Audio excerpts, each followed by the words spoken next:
we can come back and we try to put a lot aside, just outside Q&A. We've spoken about the plan. Now with the plan comes the need for numbers. So any plan has to actually have a financial implication. This is what the budget is about. The budget is a roadmap that demonstrates that actually just encapsulates the plan. Normally when we talk budgets, and I'll do this type of thing, we're talking about business plans. So you're talking about a year, you're talking about a 5-year period, and you put together budgets and forecasts for that. In this case, you're budgeting to get your business off the ground. You're budgeting to launch, Philip, or budgeting all the way through to success. Exit, what do we need? Getting some guidelines. We're budgeting for launch. Okay. Because we basically trying to do pre-revenue effectively. Okay, cool. So this is really, this is it's a shotgun. Okay. You're going to plan this and you're going to budget this until you get to a point where either you're ready to launch or you're ready to run another project. It's not going to go any further. That's the stop go there. So it's a roadmap for the period ahead. Okay, it's either the prize money or the budget you put in place. We talk about a bottom-up style. Anyone who's financial, what we're really saying here is you've got a number of divisions in your business. You're going to have sales, you're going to have finance, you're going to have engineering, you're going to have marketing, whatever it might be. Each department, if it's just one of you that's doing all 4 of those functions, great. But if there are a number of you involved in the business, the team, what I'm saying about a bottom-up approach is involve the team. Get them to tell you what type of money they need. Okay? It doesn't work the other way around. In a very large business, it's exactly the same. If you as the CEO of a business are going to dictate to your entire operation and all your department heads, directors, whatever it may be, what their budget is, there's going to be no collaboration, there's going to be no team spirit. Rather get the guys to tell you what they want. That's the bottom-up approach. What you then do is collaboratively cut that down to suit the business. So you ask for the wish list, and then you trim it down to the must-have, the nice-to-have. So bottom-up approach means, let's get everybody involved in the budget. Let's not push it down, let's bring it up from the bottom, and then trim it off until we get to something that we all agree on that the business can afford. And when you're going for a launch, obviously costs are everything. So you want to keep it as lean and mean as possible. We're launching a new radio station. My previous experience in radio stations was buy an existing station, re-engineer it, grow it substantially, and then ultimately sell it. This time around, I'm going to throw it right from the beginning. I'm going to go out, I'm going to find premises, I'm going to buy equipment, I'm going to hire people, I'm going to build a station that's going to take on KFMs and the Capitals and the Hearts and the Oaks and everybody else. But I am already handicapped because of the fact that I'm starting. I'm not going to go out there with a blank checkbook. I've got a very lean budget, and we've done this budget on an iteration a number of times. And we've done it collaboratively, but keep it lean.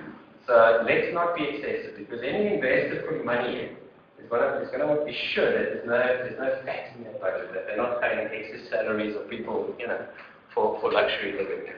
Everybody's got to have that hungry feel in an entrepreneurial business. In your budget, you've got to make some assumptions. So this is beyond the prize money. It's about taking things to launch. It might take time. Time is a big factor in any budgeting exercise. Things can change over time. And therefore, you make some general assumptions, and you make some specific assumptions. The general assumptions are, what's the inflation rate going to be? What's the interest rate going to do over the next year? What's the exchange rate going to be if you're importing equipment, or if you're exporting product, whatever it might be? Those are the types of things that will have an impact on your business. So you might need, in your viability, in your plan, to put some of these assumptions into play. Specific assumptions are going to be, what price are you going to get in market? What about competitors doing? So pricing is something you need to think about if you're going into a market that's really out there. So are you going to go in with a price that's same as, similar to, less than, premium pricing, all those types of things. You need to say up front what assumptions you're making about pricing. So we always say that's a specific area. What market share are you targeting? Are you creating a market or are you following a market? If you're creating a market, it doesn't really matter. It's a new market. But if it's an existing market that you're coming in and doing better, then you need to say, I want 10% of this market, I want 20% of the market in one time period as well. What type of margins? It comes back to pricing actually. comes back to how you cost your product, comes back to how efficiently or how much better you can produce your product or your service or whatever compared to your competitors, and as a result make a better margin. Because that's what makes it attractive to the investor, if we talk of investors. And then what are the cash flow implications? So all of the budgeting comes back to the numbers, but all the numbers can match is how much cash I need when you open. So you've got your project plan on a Gantt chart, and you link your numbers to that on some type of Excel spreadsheet as well. Then again, I'll put some basic examples up there. So there's an Excel template, there's a startup budget on Excel, there's a cash flow template as well. Have a look at them. Again, common sense. You can roll these things yourself. There's a couple up there that you might find useful just to get the ball rolling. Okay. Cash flow is different. Cash flow is what can kill a business or make a business. So as you know, that first statement sounds obvious. Once your initial cash is dried up, you've got to have some sales, or you've got to have another source of income. Another source of cash. But let's assume you've launched and you're selling them.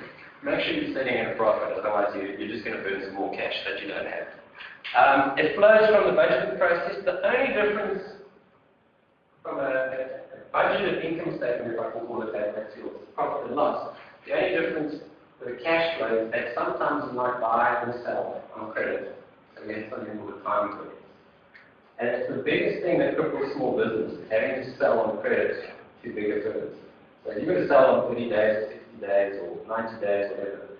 You've got to actually finance that. Because you're paying your staff, you're buying your product, you're doing everything else, you're paying your costs and nothing changes. But you're only getting your money with the sale. So a sale is not a sale until it's in the bank. And that's the big difference between budgeted profit and cash profit. Keep that in mind when you're doing your planning. Okay. Because selling on credit obviously impacts negatively on your cash flow. It requires the use of an overdraft because you're the one that's financing your customers. Interest on that overdraft. And then the worst thing is you actually got to put someone dedicated to the job of chasing customers for payments. So it becomes a whole new admin line. Move that up.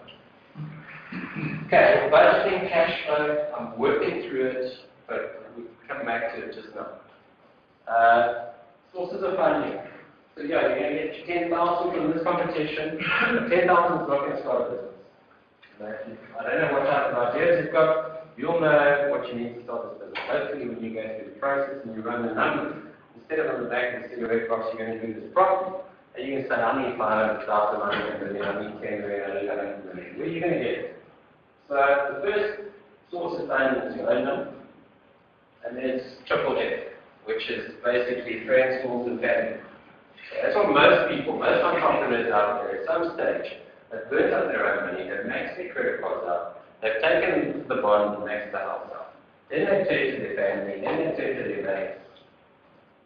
Interestingly enough, one of the biggest problems with a small business is when you employ your banks, especially if they put money into the business. And when you did team dynamics, maybe that came out, is employing friends and putting them in as partners in the business or employees in the business can be quite dangerous. And we get something called angel investors, which are the private investors, people that are prepared to put money in the business in exchange for equity. They have more than money to hand usually, they've got strong networks, they've got very good entrepreneurial experience themselves. So angel investors are very, very good for an early stage business. But finding them and picking the right one for you, a lot of dynamics involved too, but also finding them in this country is difficult. There are new entities like Angel that have sprung up. It's one of the first angel networks in South Africa. I wish it well because we really do need something like that. One step up from that is the venture capital industry. So we've had Mark Shuttleworth, HBD, come and gone. It's now, they've created Light Capital, I think it is. The guys have been out there getting given. Blackman Ventures, IDC Venture Capital, and it's sort of covered at the bottom as well, government there, but IDC has set up a venture capital fund, which I've had really good experiences with, and very, very efficient and quick turnaround. But generally, the venture capital industry in South Africa is very risk averse, and they far more private equity play, which is they prefer to invest in businesses that are a little bit further down the line, that have demonstrated the ability to sell, and sometimes only once it's in profit. Now that's private equity. And typically those guys are in bigger leagues and they look at bigger deals, so 100 to 500 to $1 million deal. So that's not the type of game you play. Banks, they want everything. They want you to demonstrate with the business bank how well you thought through the business, take all the risk out of the business, and then put your life on the line as well. They want collateral. They want, they double whammy everything. So getting money from a bank is always very difficult. Government grants and loans, there are quite a few interesting projects. There are things like the Spire Fund, particularly if you're in the research game, or you're doing a lot of IP development. Find something well with it because it's not in the jam, and you don't have to give it back. A lot of that about grant money. The government gives you money and you don't have to give it back, there's no interest, it's wonderful. And then the DFIs are the sort of DBSAs, the IDCs I mentioned, the PICs, the big financial institutions, but the government ones. Okay, I think from my side, Tanner, do you want to add to that just at all? And then, yeah, at that point, I'm going to hand over to you. Okay. And you're going to do marketing.